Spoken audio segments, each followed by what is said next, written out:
띵굴 1번입니다. 웹8보가 균일 분포 하중을 받을 때 굽힘에 의한 탄성 변형 에너지를 구하는 문제입니다. 그림의 보는 길이에 따라 굽힘 모멘트가 변하기 때문에 탄성 변형 에너지는 2이하이분의 m제곱을 길이 x로 적분해서 구할 수 있습니다. 웹8보를 잘라서 임의의 거리 x에서의 굽힘 모멘트를 구해보면 모멘트는 마이너스 2분의 오메가 x제곱입니다. 따라서 탄성 변형 에너지식에 넣어 적분하면 42이하이분의 오메가 제곱 곱하기 L의 5제곱으로 답은 3번입니다. 2번입니다. 양당 고정보의 봉의 온도가 100도에서 20도로 되었을 때 인장력을 구하는 문제입니다. 여름력은 2알파 델타 T 공식만 알고 있으면 됩니다. 여기서 응력은 면적분의 힘이므로 인장력, 즉 힘을 구하기 위해서는 여름력에 면적을 곱해주면 됩니다. 값을 그대로 넣어주면 200기가파스칼 곱하기 선 팽창계수 곱하기 온도 면적으로 마이너스 38400N이 나옵니다. 여기서 부호 마이너스는 압축이 아닌 인장힘을 뜻하고 킬로뉴턴으로 바꾸어주면 답은 3번입니다. 3번입니다. 그림과 같은 단순 지지보에 모멘트와 균일 분포 하중이 작용할 때 A점의 반력을 구해보겠습니다. 먼저 자유물체도를 그려보면 분포 하중은 길이 L을 곱해 보의 중앙에 작용하는 집중 하중으로 만들어줄 수 있고 모멘트와 반력을 그려준 후에 점 B에서 평형 방정식을 사용하면 점 A에서의 반력이 바로 나오고 답은 1번입니다. 4번입니다. 그림과 같이 원형 단면을 가진 보가 인장하중 P는 90kN을 받을 때 보의 최적 변화를 구하는 문제입니다. 보의 직경 0.03m, 길이 5m에서 인장하중을 가했을 때 최적 변형률은 길이 방향 변형률 분의 1-2μ입니다. 최적 변형률은 초기 최적분의 최적 변화이므로 초기 최적 4분의 30제곱 파이 곱하기 5000으로 구할 수 있습니다. 구하는 단위가 세제곱밀리미터이므로 단위를 바꾸어 계산했습니다. 이제 길이 방향 변형률만 구해서 넣어주면 됩니다. 변형률은 초기 길이분의 변형량이고 길이 5m의 변형량 델타는 A2분의 PL로 계산하면 변형률은 6.063 곱하기 10의 마이너스 4승으로 최적 변화를 구하는 식에 넣어 계속해서 계산하면 최적 변형량은 714.28로 답은 4번입니다. 5번입니다. 알루미늄 봉에 인장하중 20kN이 걸렸을 때 늘어난 길이를 구하는 문제입니다. 늘어난 길이 델타는 A2분의 PL식으로 빠르게 구할 수 있습니다. 지름이 0.03m, 단면적은 4분의 파이 곱하기 0.03제곱을 넣어 계산하면 답은 0.118cm로 1번입니다. 6번입니다. 판 두께 3mm를 사용하여 내압 20kN/cm 제곱을 받을 수 있는 구형 내압 용기를 만들려고 할 때 이 용기의 최대 안전 내경을 구하는 문제입니다. 원통 압력 용기에서는 응력을 T분의 PR, 이 T분의 PR로 구했습니다. 구형 압력 용기에서는 이 중 작은 응력인 2T분의 PR로 응력을 구합니다. 구형 용기는 원통형보다 더 안전한 구조이기 때문에 응력도 작은 값을 선택한다고 생각하면 됩니다. 이 식으로 계산하면 허용 응력 800은 내압 20 곱하기 반지름 나누기 2T로 계산하면 반지름은 24cm입니다. 문제에서 구하는 것은 지름이기 때문에 2배를 하면 48이 정답입니다. 7번입니다. 그림의 돌출보에서 등분포 하중이 작용할 때 중앙 부분에서의 최대 구피 응력을 구하는 문제입니다.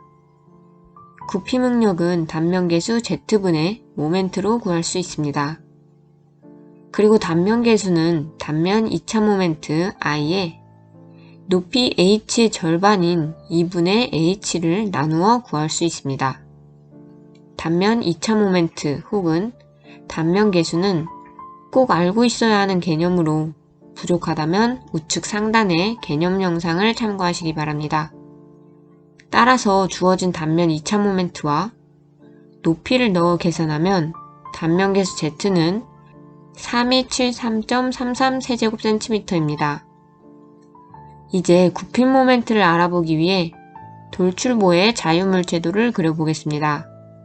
반력 R1, R2가 작용하고 있고 분포하중은 각각 중앙에 작용하는 집중하중으로 가정하여 길이 3 곱하기 오메가의 힘이 좌우에 작용하는 것으로 생각할 수 있습니다. 이제 평형방정식을 이용해 힘 R1과 R2를 구해야 합니다. 하지만 좌우 대칭인 보이기 때문에 계산하지 않아도 R1과 R2가 각각 3오메가임을 알 수 있습니다. 중앙 부분에서의 구피 응력을 구해야 하기 때문에 중앙 부분을 잘라보면 모멘트가 이렇게 작용하고 있습니다.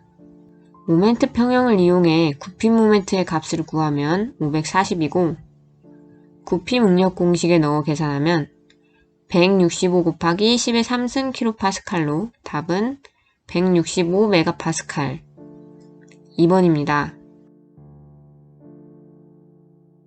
8번입니다.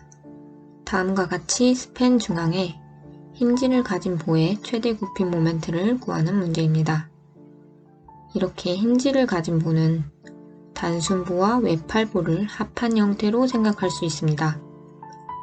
따라서 반력을 그려주면 이렇게 힌지에서 힘이 평형을 이루기 때문에 같은 크기의 힘 F2가 각각 반대 방향으로 걸립니다.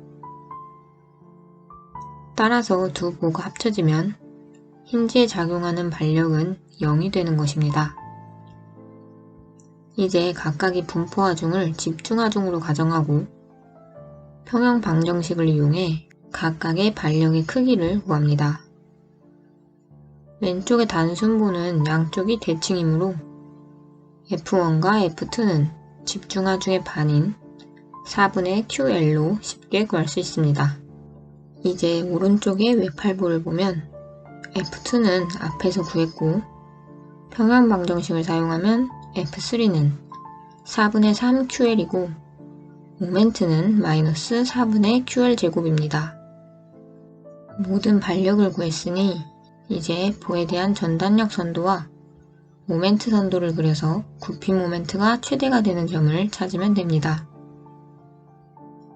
하지만 한 가지 팁을 드리자면 이러한 외팔보의 형태에서 구피 모멘트가 최대가 되는 지점은 대부분 외팔보의 고정단 부분으로 따라서 답은 고정단 부분의 모멘트인 4분의 QL제곱으로 1번입니다.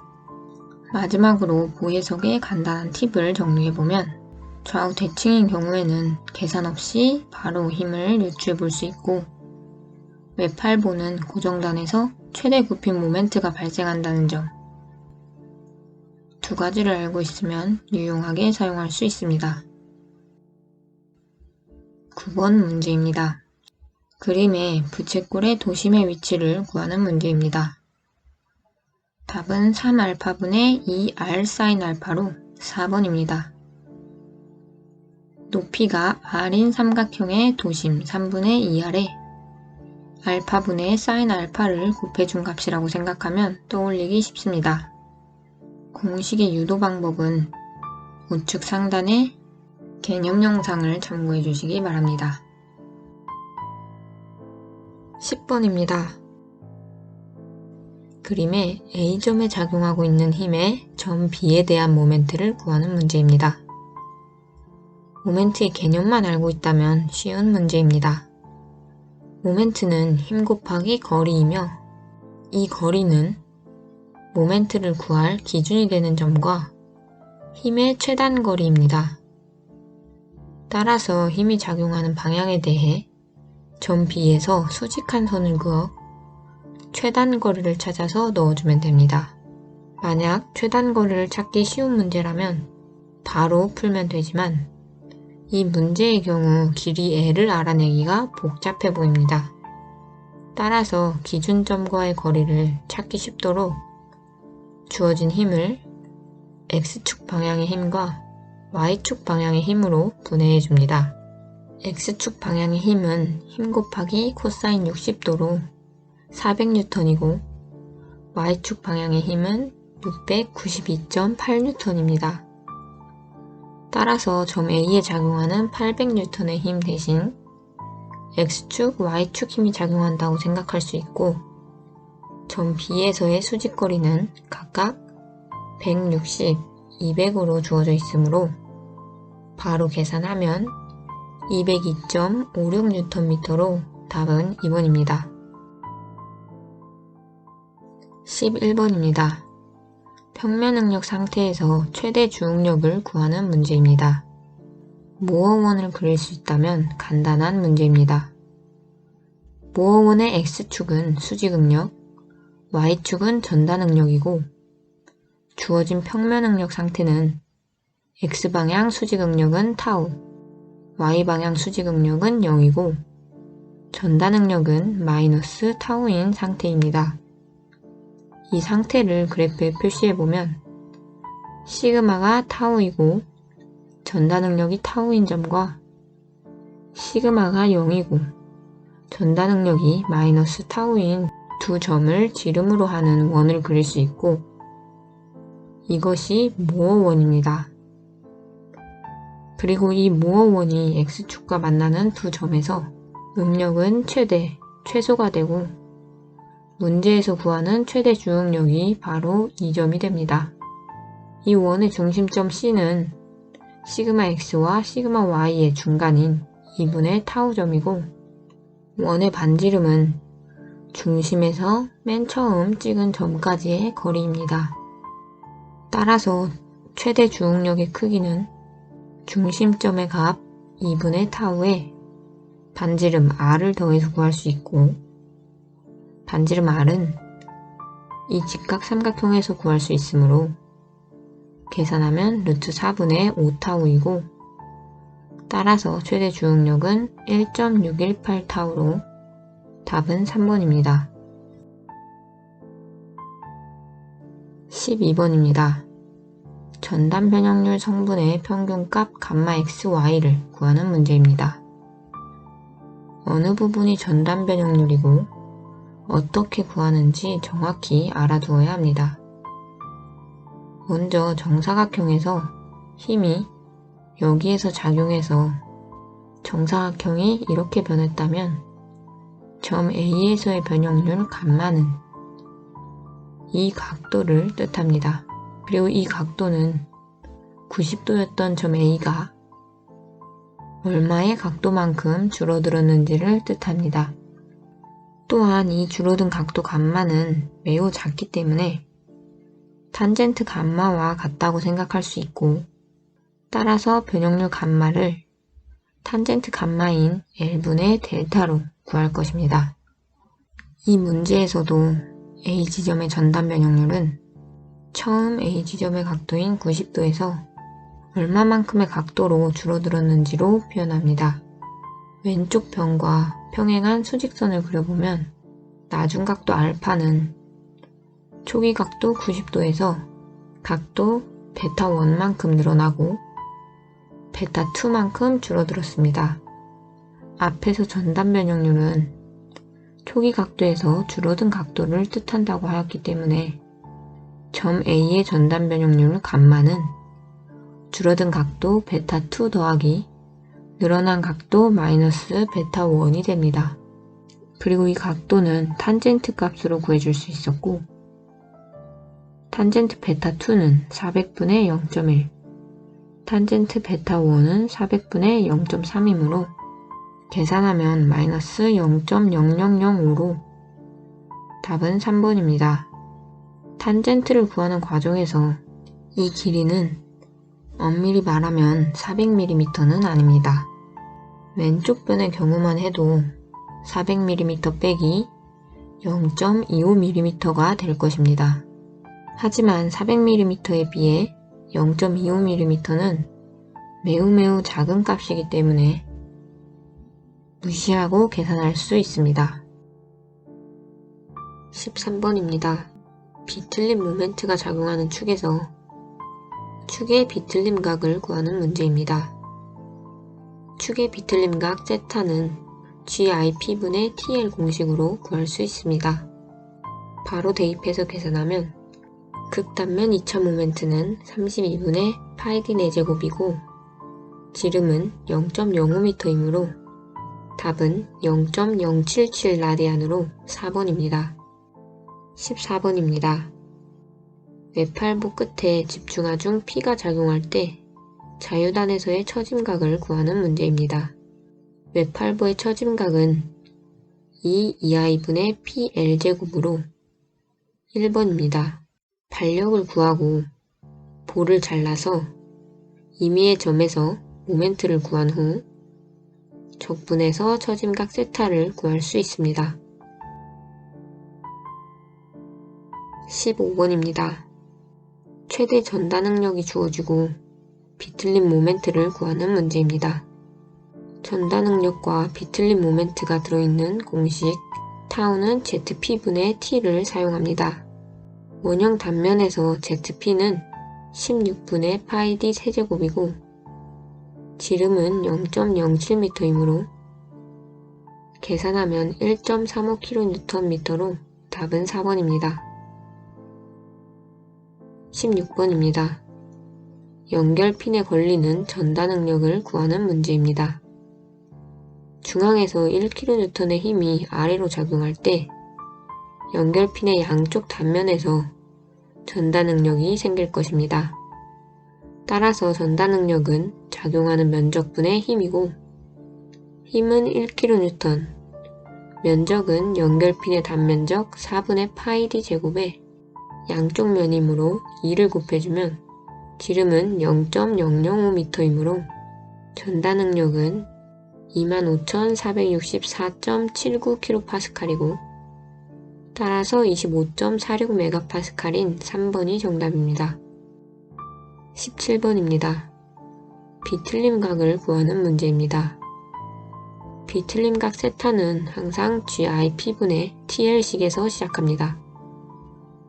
여기서 토크는 동력과 각속도를 통해 구할 수 있고 단위를 고려해서 계산하면 토크는 2.865kN입니다. 이제 비틀림각 공식에 넣어 계산하면 극단면 2차 모멘트는 32분의 파이d 4제곱이고 지름 0.07m를 대입하면 답은 0.0146으로 3번입니다. 18번입니다. 분포화 중 오메가가 작용하는 단순보에서 탄성 곡선식을 구하는 문제입니다. 먼저 분포화중을 집중화중으로 가정하면 중앙에 오메가 L이 작용하므로 양 끝단에는 반력 2분의 오메가 L이 작용합니다. 이제 임의의 지점 X에서 볼을 절단해보면 분포화중이 길이 X만큼 작용하므로 역시 중앙에 집중화중 오메가 X로 생각할 수 있고 평형방정식으로 모멘트를 구할 수 있습니다. 탄성곡선식 이 IY2'은 마이너스 모멘트 식에 넣어 두 번 적분하면 X가 0일 때 처짐량 Y는 0이므로 적분상수 C2는 0이고 Y로 정리하면 적분상수 C1을 구하지 않아도 보기와 비교해서 답은 1번인 것을 알 수 있습니다.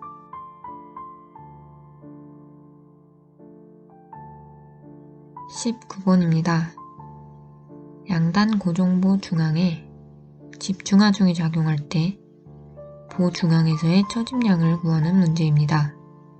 처집량 델타는 192 2i분의 pl 세제곱으로 미분 방정식을 통해 처집량을 구하는 자세한 방법은 우측 상단의 영상에 나와 있습니다. 주어진 값을 대입해서 계산하면 델타는 1.33 곱하기 10의 마이너스 4승미터로 답은 2번입니다. 20번입니다. 편심하중이 작용할 때 단면에 인장응력이 생기지 않는 이의 한계를 구하는 문제입니다. 단주의 응력은 이렇게 하중이 작용하는 쪽이 더 큰 응력이 생기고 있고, 이 응력은 하중 P에 의한 응력 시그마 1과 모멘트 M에 의한 응력 시그마 2가 합쳐져 생기는 것입니다. 이 중에서도 특히 인장 응력은 모멘트에 의해서 이 부분에만 생기기 때문에 인장 응력이 생기지 않게 하려면 최대 인장 응력이 생기는 이 부분에서 시그마 1과 시그마 2의 합이 0이 되어야 합니다. 즉, 인장 응력이 생기지 않게 하기 위해서는 최소 응력이 0이 되어야 합니다. 그리고 최소 응력은 윗방향으로의 인장 응력을 플러스라고 했을 때 압축 응력 마이너스 a분의 p 더하기 모멘트에 의한 인장 응력 z2분의 m으로 구할 수 있습니다. 이것이 0이 되는 편심거리 2를 구하면 모멘트는 힘 곱하기 거리 2이고 계산하면 2는 10cm로 답은 2번입니다. 마지막으로 단면계수 Z에 대해 짚고 넘어가겠습니다. 이 문제에서 단면계수의 공식 6분의 bh 제곱에서 단면의 폭 b를 60으로 높이 h를 40으로 하지 않고 폭을 40, 높이를 60으로 잡았습니다. 그 이유는 바로 기준축에 있습니다. 우리가 흔히 알고 있는 사각 단면 2차 모멘트 12분의 bh 세제곱은 대칭축인 x축을 기준으로 구한 단면 2차 모멘트입니다. 만약 기준축이 y축으로 바뀐다면 단면 2차 모멘트의 폭과 높이도 바뀌게 되는 것입니다. 마찬가지로 이 문제에서도 모멘트가 작용하는 단면의 기준축은 y축이 되고 따라서 단면계수를 이렇게 구해주어야 합니다.